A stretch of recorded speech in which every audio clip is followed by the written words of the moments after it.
Yo, what up, YouTube? What up, boxing fans?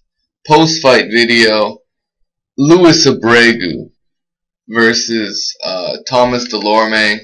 This was a very good fight. It wasn't that bad.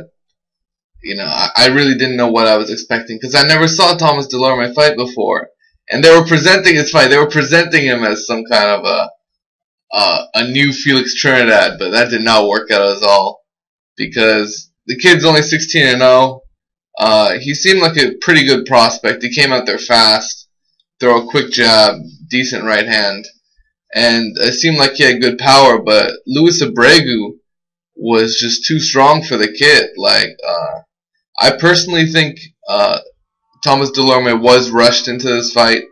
He didn't have to take a fight like this against Louis Abregu, who his record standed at 33-1 with 27 knockouts. That's an impressive record. And his only loss was Timothy Bradley. And that really shows the class of Timothy Bradley. But, Louis Abregu makes a big statement in the 147-pound division as he stops Thomas Delorme. And, he obviously wants a Bradley rematch. I doubt that would happen because that wasn't a very eventful fight, Louis Abregu versus Timothy Bradley. However, Louis Abregu's right hand really just caught up with Delorme. It was landing all night, and he just continued to land it. I believe he knocked him down in the third round.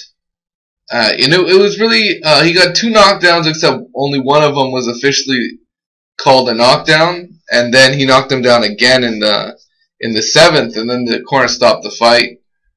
Which was a pretty good stoppage because he was continuously getting hit over and over again in the sixth and the seventh, and it was a pretty solid beating, and I can understand the corner stopping the fight. It was a second knockdown, I believe. So they just ended up stopping it, and you could tell how hurt he was because even Max Kellerman was mentioning every time Louis Abregu would hit this kid, his eyes would be rolling back. He'd be looking somewhere else. And he was getting hurt every time Louis Abregu touched him. And it's not like Delorme didn't do a good job. He actually switched to southpaw and had more success.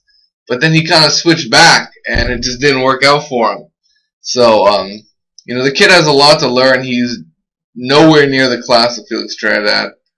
And his undefeated record was pretty bloated. He didn't really fight anybody of any substance. Just a bunch of quote-unquote bums. So, Louis Abregu, very impressive victory. He beat someone 16-0, a prospect, basically. And now he puts himself back in the rankings. If Amir Khan's moving up in weight, I'd like to see him fight Louis Abregu. I think that would be a good fight. Overall, congratulations, Louis Abregu. 7th round stoppage victory on HBO. It's always good to see. For now, it is what it is, guys. Peace out, take care.